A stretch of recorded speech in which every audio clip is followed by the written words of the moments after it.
मैं रामनिवास शाचार्य श्री कल्याण राजकीय कन्या महाविद्यालय सीकर। आज मैं आपको उदारवाद के मूल सिद्धांत या फिर कहना चाहिए लक्षण के बारे में बताऊंगा, चर्चा करूंगा। तो इसमें हम सबसे पहले उदारवाद का जो अर्थ है उस पर थोड़ी चर्चा करते हैं। तो इसमें उदारवाद के अंग्रेजी पर्याय लिबरलिज्म,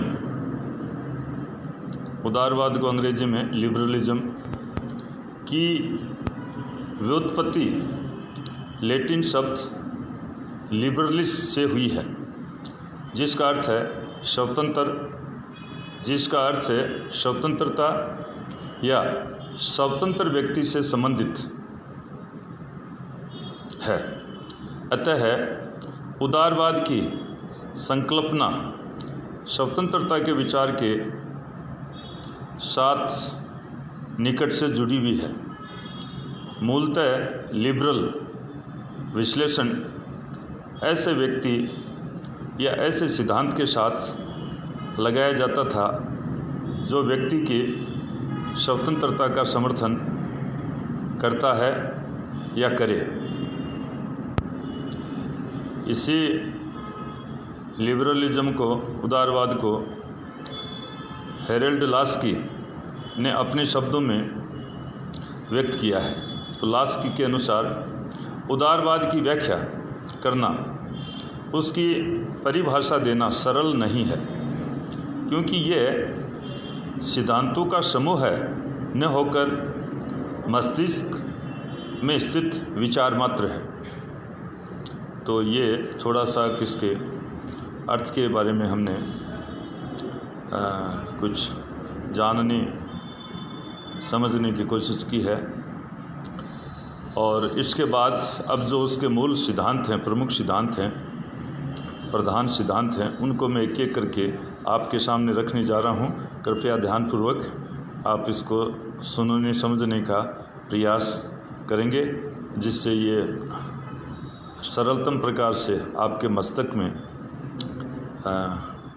बैठ जाएं। एक बार ठीक प्रकार से समझने पर दोबारा आपको कभी उदारवाद को लेकर अधिक समय देने की आवश्यकता नहीं होगी, शायद मेरा ऐसा मानना है। तो सर्वप्रथम मैं ले रहा हूँ सार्वजनिक कल्याण। उदारवाद सार्वजनिक कल्याण की भावना से ओतप्रोत है। यह औद्योगिक क्रांति से उत्पन्न स्थितियों से मानव मात्र का हित चाहकर सब जन सुखाय एवं सब जन हिताय की भावना को बलवती करता है। यह पूंजीवाद का शत्रु नहीं है, अपितु समस्त व्यक्तियों एवं संपूर्ण समाज का भला चाहता है। तो ये पहला है सार्वजनिक कल्याण। दूसरा, नागरिक स्वतंत्रता। उदारवाद नागरिक स्वतंत्रता का प्रबल पोषक है। नागरिकों को विधि के द्वारा आवश्यक स्वतंत्रता प्रदान की जानी चाहिए। यह निश्चित विधान एवं विधि की व्यवस्था चाहता है, जिससे स्वेच्छाचारी शासन का अंत हो सके तथा व्यक्ति का विकास तीव्र गति से संभव हो सके। तीसरा, मानवीय विवेक में विश्वास। उदारवाद बुद्धि एवं विवेक का समर्थक है तथा भावना एवं विश्वास पर विवेक का अधिकार चाहता है। उदारवादियों के अनुसार किसी भी निर्णय की कसौटी अंधविश्वास या परंपरा नहीं, अपितु बुद्धि है। इस प्रकार उदारवाद भावना पर विवेक को प्रधानता देकर स्वतंत्र चिंतन के महत्व को प्रतिपादित करना चाहता है। तो ये मानवीय विवेक में अधिकतम विश्वास करता है। जो परंपराएं हैं, अंधविश्वास हैं, उनको ये छोड़ने की बात कहता है।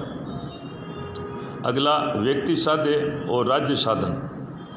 उदारवाद व्यक्ति की गरिमा और प्रतिष्ठा को बनाए रखना चाहता है। समाज और राज्य व्यक्ति की प्रगति और उत्थान के साधन हैं। इस विचारधारा के समर्थकों का कथन है कि समाज व्यक्ति की आवश्यकताओं की पूर्ति करता है और सरकार समाज की आवश्यकताओं की पूर्ति के लिए है। इस प्रकार से यहाँ पर व्यक्ति को साध्य माना गया है और राज्य है, समाज है, वो साधन मात्र है।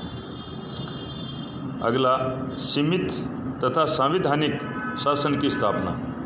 उदारवाद का उदय यूरोप में स्थापित निरंकुश राजतंत्रों के विरोध में हुए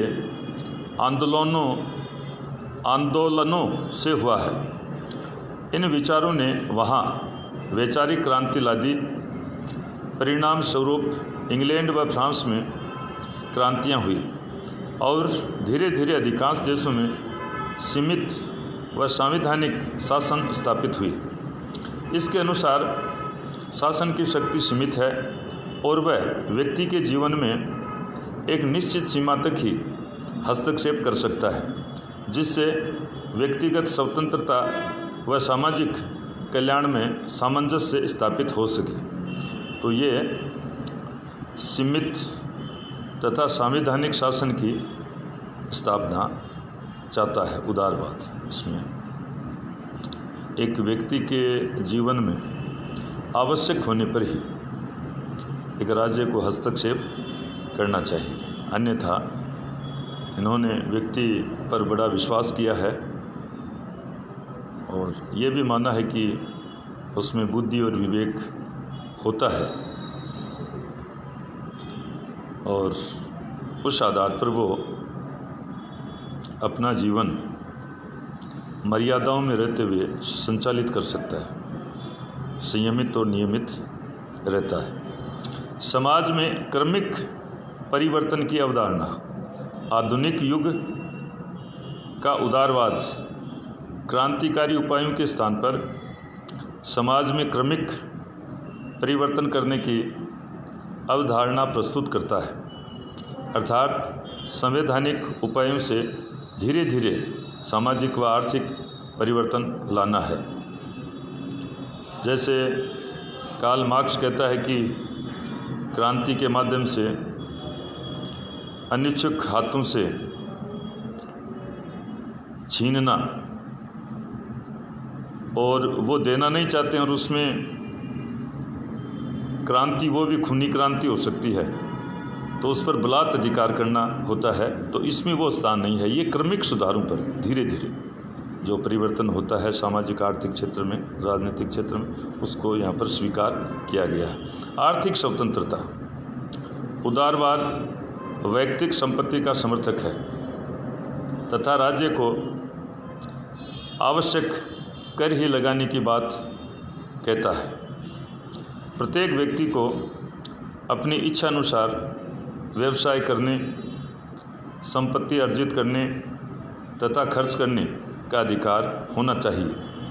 राज्य को कम से कम नियंत्रण एवं हस्तक्षेप करना चाहिए। तो ये इसमें आर्थिक स्वतंत्रता प्रदान की गई है और इन क्षेत्रों में राज्य को हस्तक्षेप और नियंत्रण कम से कम करना चाहिए। अगला, रूढ़ियों तथा परंपराओं का विरोध।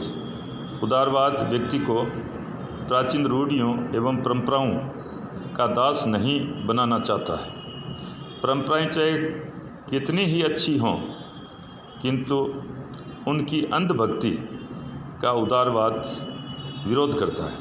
तो जो रूढ़ियाँ हैं, परंपराएं हैं, उनका दास व्यक्ति को नहीं बनना चाहिए। उदारवाद की ऐसा मानकर चलता है कि उनका गुलाम नहीं होना चाहिए। परंपराएं चाहे कितनी भी अच्छी क्यों न हो, किंतु उनकी अंधभक्ति का उदारवाद विरोध करता है। अगला, प्राकृतिक अधिकारों की धारणा में विश्वास। उदारवादी कुछ प्राकृतिक या नैसर्गिक अधिकार मानते हैं जो जन्म लेते ही व्यक्ति को मिल जाते हैं, और जैसा कि लोक ने बताया, जीवन, संपत्ति और स्वतंत्रता के जो प्राकृतिक अधिकार, नैसर्गिक अधिकार हैं, मनुष्य को जन्म लेते ही जो इनकी प्राप्ति हो जाती है जन्म के साथ ही। तो एक राज्य को इन प्राकृतिक अधिकारों की, नैसर्गिक अधिकारों की रक्षा करना चाहिए। ये राज्य की ड्यूटी में आता है। राजनीतिक स्वतंत्रता। उदारवाद के अनुसार सरकार का निर्माण एवं विघटन जनता का अधिकार है। सत्ता का अधिवास जनता में होता है तथा जनता को अपने शासक चुनने का अधिकार होना चाहिए।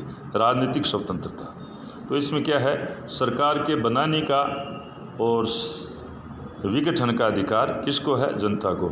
और सत्ता की सारी शक्ति किस में निवास करती है, जनता में करती है। और तो जनता को अपना शासन या शासक चुनने का अधिकार होना चाहिए। ये उदारवाद की मान्यता है, विश्वास है, सिद्धांत है, लक्षण है। लोकतंत्र में विश्वास। आधुनिक उदारवाद अन्य शासन प्रणालियों की अपेक्षा लोकतंत्र को उत्कृष्ट शासन प्रणाली मानता है। लोकतंत्र में शासकों को आसानी से बदला जा सकता है तथा लोकतंत्र जनता के अधिकारों एवं स्वतंत्रता की रक्षा करता है।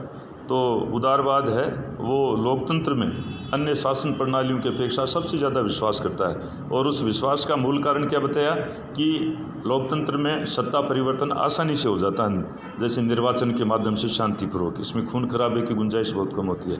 और इसमें संसार में देखा जाता है, विश्व में जहाँ भी लोकतंत्र और अन्य शासन प्रणालियाँ हैं तो जनता के जो अधिकार स्वतंत्रताएँ हैं वो लोकतंत्र में ज़्यादा सुरक्षित हैं। तो ये इसमें देखने को मिलता है। और अगला, कल्याणकारी राज्य की व्यवस्था।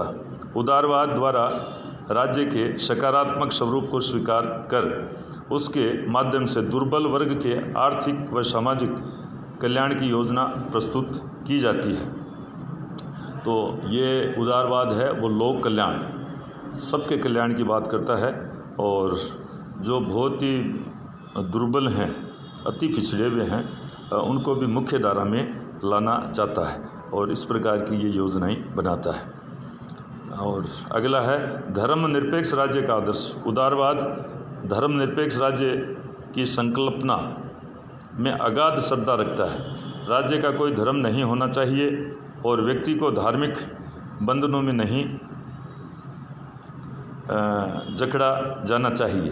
तो धर्मनिरपेक्ष राज्य का स्वरूप का ये उदारवाद है वो समर्थन करता है। और ये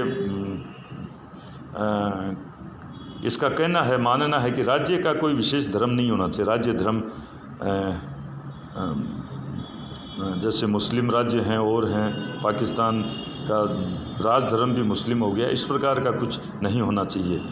और व्यक्ति है उसको धार्मिक जो बंधन है उसमें पकड़ना जकड़ना ये नहीं चाहिए, उस पर छोड़ देना चाहिए, उसके विवेक, उसके बुद्धि पर कि वो और अपने अंतःकरण के अनुसार वो के अनुसार विश्वास करे या ना करे, उस प्रकार से उसको स्वतंत्रता मिलनी चाहिए। और अंत में मैं कहना चाहूँगा कि अंतर्राष्ट्रीयता की भावना इस विचारधारा के अंतर्गत विश्व के सभी राष्ट्रों को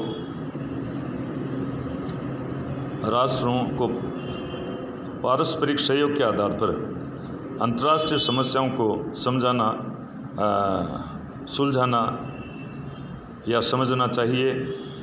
उदारवादियों के अनुसार सभी राष्ट्रों को उन्नति के समान अवसर मिलने चाहिए। तो इस प्रकार से हम कह सकते हैं कि ये उदारवाद है, उदारवादी विचारधारा है। ये सबको साथ लेकर सबका विकास करने की विचारधारा है, सबको समानता प्रदान करने की विचारधारा। तो ये आज हमने थोड़ा सा ये आपके सहयोग से विचारों का आदान प्रदान किया, चीज़ों को बहुत अच्छी प्रकार से समझाने की कोशिश की और आपने अक्षरतः बहुत ही अच्छे प्रकार से इसको सुनने और समझने का प्रयास किया है। मैं ऐसा मानकर चलता हूँ और इसके लिए आप सबको बहुत बहुत धन्यवाद। और इसके साथ ही मैं मेरी वाणी को विश्राम देना चाहता हूँ। एक बार आप सबका पुनः धन्यवाद।